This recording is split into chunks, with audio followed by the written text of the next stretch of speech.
Well, hello everybody and welcome back to the channel. I'm Richard and this is Lap of the World. You join us today for a video that was originally planned as kind of a side quest to our previous installment, which was a coolant flush on our 2004 Gallardo back here. However, I felt like this was an important enough topic that it deserved its own installment, so here we are. Now listen, we've all been on the internet and probably heard a Lamborghini owner talk about having problems with hose. However, they're usually not talking about these. These braided rubber bypass hoses or return lines for the coolant system on this car, and if they're not already causing you a problem, they're about to. You have to remember that the earliest Gallardos are nearly 20 years old at this point, and they're going to start to have old car problems, such as rubber components just aging out. Now, rubber has a shelf life that's independent of any mileage that you might put on a car, although the usage of the car does kind of exacerbate the aging process by virtue of just heat cycling, because at least a couple of these are in very close proximity to the engine, and the others get kind of nuked with coolant coming out of the radiators. So they get put under a little bit of heat stress. That degrades them. Now, I was almost stranded by one of these on the way home from collecting this car, and I've done a video on that previously. That's the one that I've already replaced. Today we're going to be dealing with the other three. Let me show you where these are on the car. We'll kind of explain why they're a problem, and then also show you how to replace them. So of the four hoses we're going to be dealing with today, two of them go to and from the expansion tank here in the back of the car. Now I have the plastic trim already removed from the side of the engine compartment here so you can see them a little bit better. But one goes from the water manifold up to the expansion tank, and the other one goes from the expansion tank down into the fender well and underneath to the tunnel, and that is the return line to the top of the, or from the top of the radiators, I should say. Speaking of radiators, the other two hoses that we're going to be dealing with are in the front and come from the top of each of the radiators. Now again, I already have the front tub removed at this point in time, so we'll be able to see these. You can find one of them over here on the driver's side, and the other one over here on the passenger side coming off of these banjo fittings. This one I've already undone the hose clamp on. But you can see, particularly I think on this one the most, a little bit of red tinge that's around the kind of almost fraying, swollen end of this implies that this has probably been weeping coolant a little bit from this, from where this hose attaches. If we follow each of these lines, they go from the tops of the radiators, kind of back here behind some stuff, and terminate in a T-fitting underneath here behind the battery. And that T-fitting leads to a hard pipe that then goes to the back of the car, which connects to one of the hose that disappeared into the fender from the expansion tank. So skipping ahead a little bit to explain why it's important to change these hoses. So let's look at the flexibility. So here is a new hose. This is one I just took out of the box. You can, I'm not going to fold it in half because that would be potentially destructive, but it is very, very pliable. For comparison, here is a section of the old hose that I've now taken off the car. Let me demonstrate how flexible this is. Oh, I just broke it in half with no effort, with just my hands. So bear in mind that your coolant system has to actually put up with and tolerate a lot of pressure, internal pressure. And that's what we're kind of dealing with here. But if your hoses don't, if they're not able to be a little bit compliant and kind of expand and contract with that temperature change, then at best you get some leaks. At worst, this happens when you're out somewhere far away from home, and then you end up having to have your Lamborghini towed somewhere and then wait on parts to come in or hope you can find the correct size of hose. So again, these are, these were not really put under much stress. They're just old and have been heat cycled enough times that they've gotten brittle. To accomplish our hose change today, we're going to need the following tools and supplies. Please bear in mind this is in addition to those required to change the coolant in the car, and I've covered that shopping list in a previous video. For the hose change though, moving from right to left here, I found that this flexible extension here was very useful.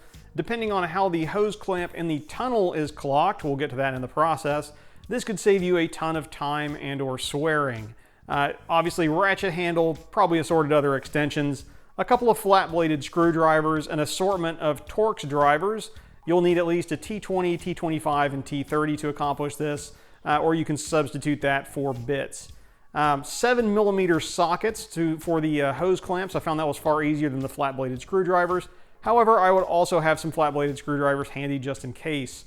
The longest pair of needle nose pliers that you can find, an X-Acto knife or a box cutter of some kind, the smaller or more compact the better, a roll of masking tape, you'll see why later, and then of course the 4 hoses in question, and I've overlaid the part numbers on the screen.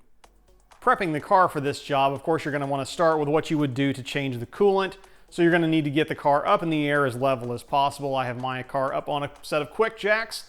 Again, if you have a Gallardo, you're going to want the, and you want to buy some, you're going to want the TLX version, at least it's called currently, the longer ones, because the jack points on the Gallardo are about 62 inches from center to center, and the shorter quick jack models won't reach. But once you have the car up in the air, I would recommend removing the, well, you're going to have to remove the front tub. I would also recommend removing the front under tray. You can see the garage floor under there, and you'll see why that is in a minute. It's for ease of access, and I think taking the time to remove that under tray will save you lots and lots of headache and backache later in the process. Then you're going to need to remove the right-hand plastic trim piece that would normally go alongside the engine bay here to get access behind and around the expansion tank. And then lastly, remove the front half of the right rear fender liner. The first hose we're going to tackle in today's video is the one leading out of the bottom of the expansion tank, shown here with a highlight. The other hose that leads out from the top of the expansion tank down behind the manifold over here is enough of a pain and enough of a process that it got its own video earlier on the channel. You'll see a card in the upper right and a link in the description to that. We are going to start though with the lower tube that runs off of the expansion tank and gets routed kind of around, down, and behind the gas tanks. This is going to be the most difficult one that we do. Here is the process. Tackling probably the most tedious part of this job first, we need to find the lower end of the tube that runs from the bottom of the expansion tank. It terminates into a pipe in the tunnel just above the drive shaft.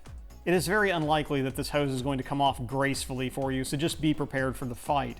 My process involved removing the hose clamp first, then using the razor knife to slit the sheathing and score the rubber underneath, being very careful not to go deep enough to touch the pipe.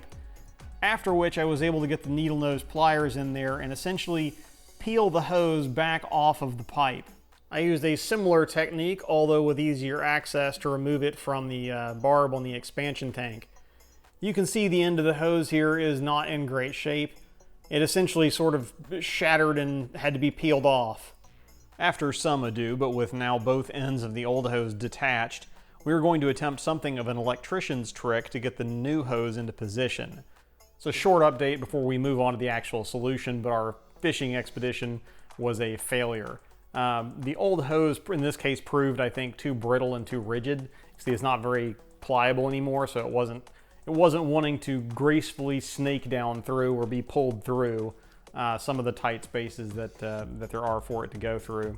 I think, though, it would be worth a try if you end up doing this, just to make it potentially real easy. If you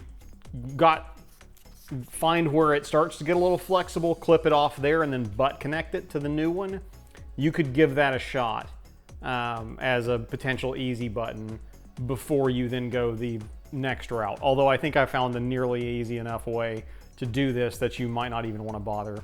But let's get on to the actual solution. Which means we have to get back under the car, and the first thing we're going to do is remove the triangular under tray section that is below the alternator. And that will give us a little more access to route our new hose. So starting up here where we know that we have to, you can see the end of the new hose I have routed here. And what I've done is it's gone up and over this heat shield.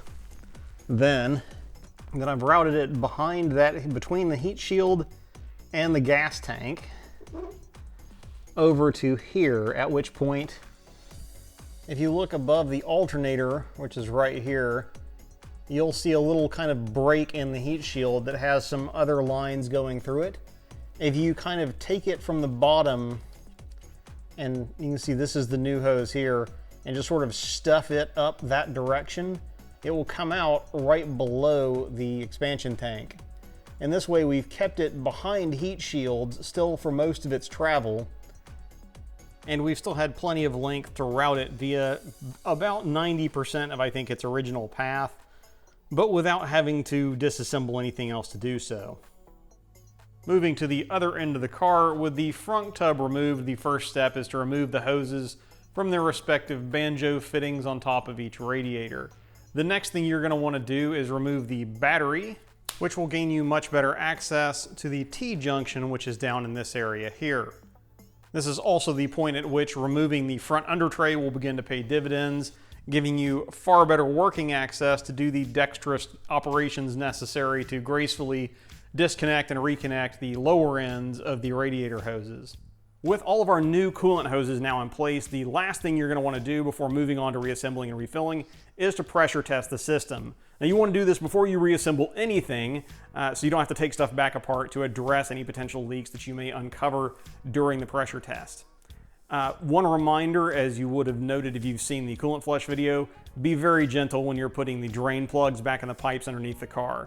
You want to start at like 15 foot-pounds there, and then just ever so gently snug if you do find a leak with a little, soapy water test or something like that. But 15 foot-pounds, that should avoid any shenanigans as a starting point. Again, you want to use the OE aluminum crush washers of the proper thickness for maximum chance to avoid any issues there. But with that said, assuming your pressure test yields a positive result, then you should be able to then move on to the filling and bleeding process, as well as putting everything back together. We've covered the fill and bleed in the coolant flush video, which I've linked above and below. Otherwise, you're done. Congratulations. Hopefully, again, my job here, my goal is to save somebody a headache out there. So this video, if you have replaced these hoses and you don't end up stranded by the side of the road, then my job here is done. I hope you found it informative, if not entertaining, but just kind of documenting what we're doing to get this car ready to get out on the track. This really should be one of the last steps before we're ready to go sign up for an event, assuming nothing else gets uncovered, post fluid change. But that is yet to be seen, and that is what you can watch out for on the channel in the future. Please don't forget to subscribe if you enjoyed the video or found it useful. Otherwise, thanks again for watching. I'm Richard, this is Lap of the World, and we will see you all in the next video, if not at the track.